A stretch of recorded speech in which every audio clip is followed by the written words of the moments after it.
Hello and welcome everyone, my name is Babi and today I want to take a look at Submerged for a little bit. I'm not going to make this a full gameplay, however, I'm just going to quickly dive into Submerged and tell you what it's all about. So Submerged is kind of a puzzle item finding game? I'm not quite sure how to describe it, but anyway, you're this girl and you arrive at this piece of temple, it seems almost, and you lay down this boy. Now, this boy's name's Taku, but it's not specified whatever he is of you. He starts off with a giant scar, and you're going to have to take care of him. Now, I think that this might be your brother. It's almost insinuated. I mean, look at the hair color. Obviously, two people can't have the same hair color unless they are siblings. But yeah, anyway, you're going to have to find rations, however you call that, for your brother and take care of him. Now, I just finished the second part, so the second batch, and it takes you back to this temple, and you're going to apply those supplies to him. I'm not quite sure what happens when you finish all of them. I would think that the game is then over. But as we are here anyway, let's take a look around. You might notice, it's hard to tell, but the city is ravaged. And it seems like it's been that way for quite a while. I mean, there's giant fishes over there, mutated and stuff. It's terrible. But yeah, you don't swim towards this place. You actually come here in a boat. And this boat is an integral part of the game. Let's get into the boat. As such, the game is the boat is used to navigate the city, to explore and have a look around. Overgrown by plants, the city looks very similar wherever you go. To me, that is kind of a flaw. The game does look a bit repetitive, a bit bland over time, and you can't really have that in a game where the only thing that you can do is exploring and finding stuff. Now, let's get into that part just a little bit. How to find stuff? Well, we have a binocular. I don't know if that's what it's called, because it's singular, but anyway, we have one. Let's take it out, and we're going to have to snoop around and have a sight at a building that contains some supplies. I think I've visited this part already, so I'm not going to find anything right there. But let's talk some more about the boat then, in that case. You can find upgrades and whatnot.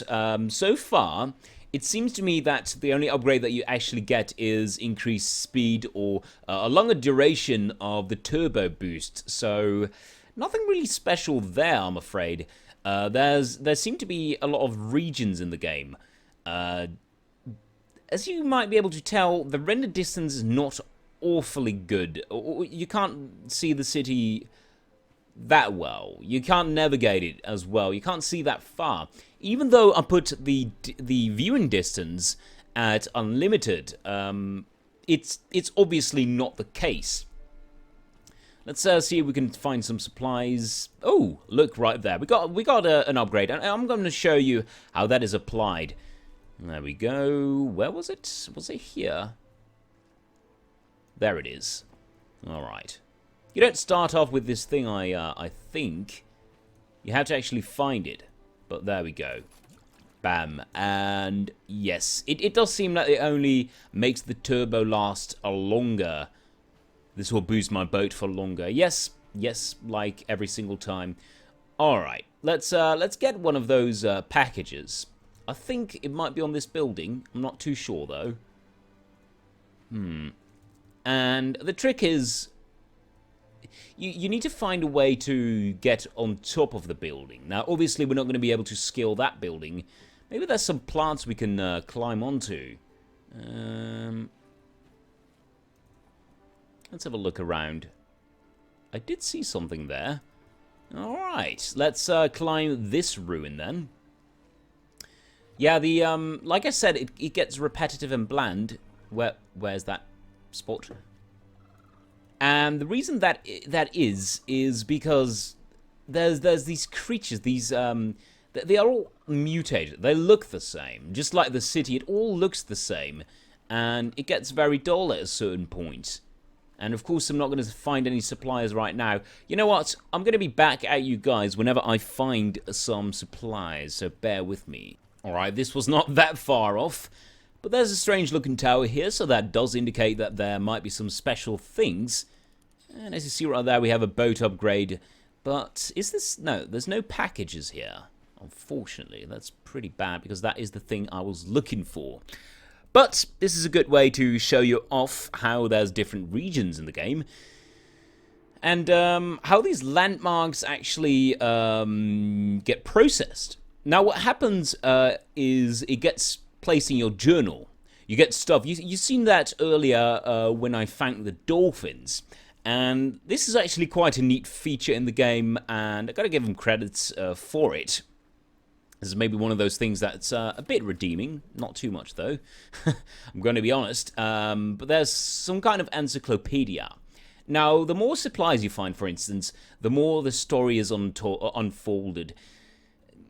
You see more and more. This is the first line I got, then this one, then this one. So, to me, it seems there was a village on water. There was a family. This is the girl you play. This is the other boy.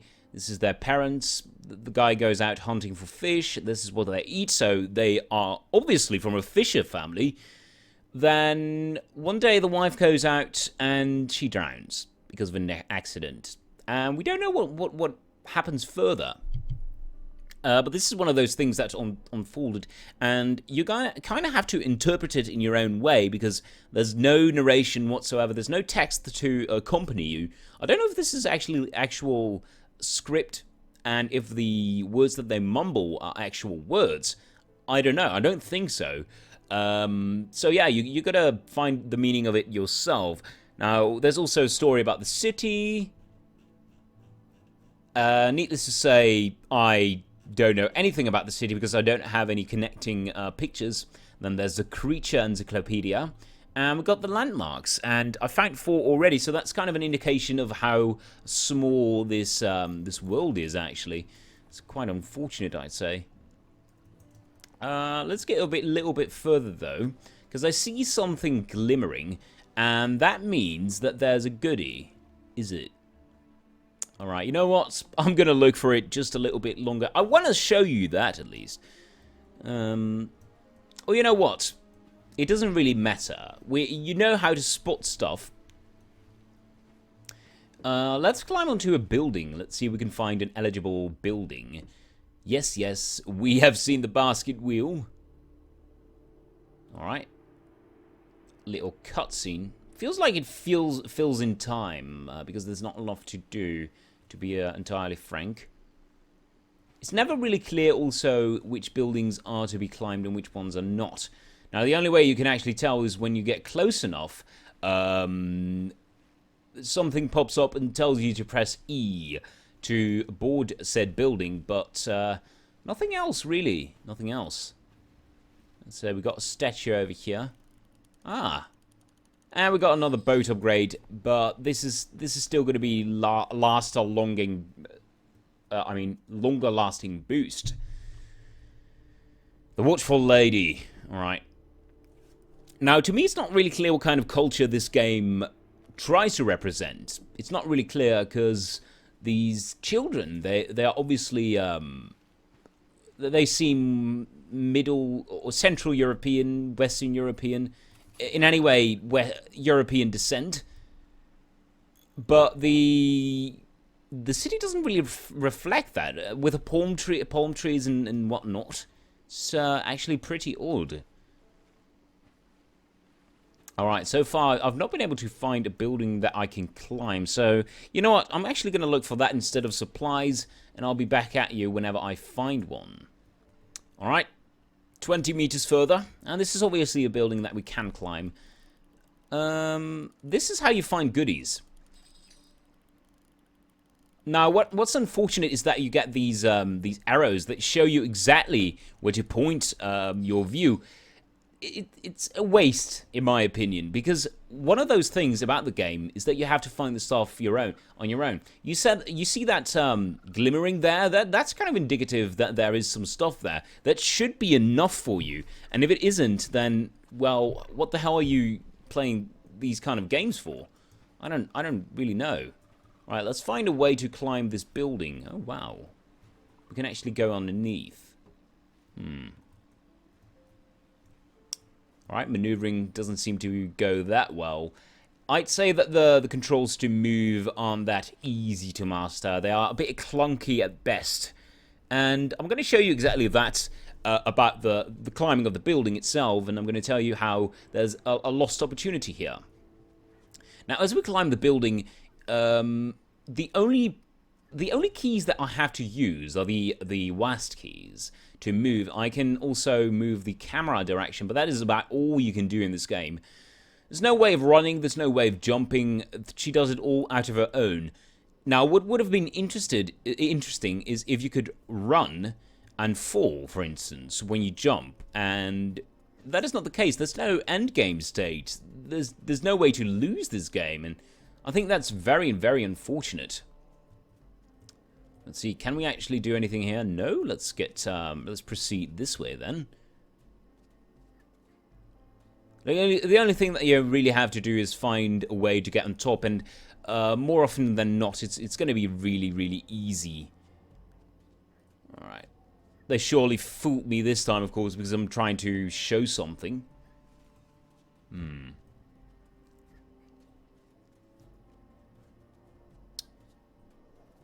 But yeah, if you give it a look, it's not too challenging. Let's see, can we climb further here? Oh yeah, we can. All right.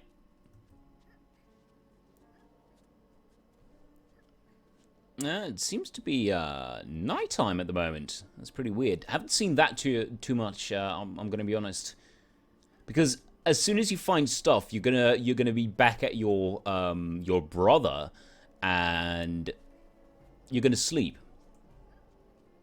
But yeah, here's one of those goodies. Let's take a look at that. This is the telling about the story. That is these kind of goodies, and then there's these supplies. Let's see if we can get to them. And I'll show you exactly how it works when you unravel the story a bit more. Can we climb up here? We should be able to.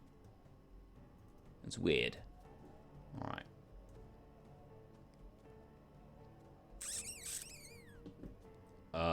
Wow. Alright. Well, you know what? I think that we've actually seen enough. There's frankly not too much more to the game. What you can do is you can go onto high buildings and scout the area. Flowers, all the same.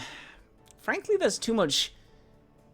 There's not enough variety in this game, and that is kind of key in a game like this, where you're going to be exploring and where the environment should be a key factor, because that is something that you're going to look at very, very often. You're going to pay attention to it. And there's not much this world can offer. I mean, the view distance, that's just horrendous. I set it to ultimate. I set it to unlimited, and I can't see that far. Look at that. It's terrible. That and the fact that I'm running low frames, relatively, I'd say. The game is not capped. It might be capped at 60 frames per second, but I'm getting 30 when I'm just changing around the camera when I'm walking, and I don't even walk that fast. There's no way that should be happening. So I don't know. I'd say that optimization is probably not that good either. Now, I'm not saying the game is doesn't have anything redeeming. I'd say if you're really into that kind of stuff, you know, seek and find stuff, collectables.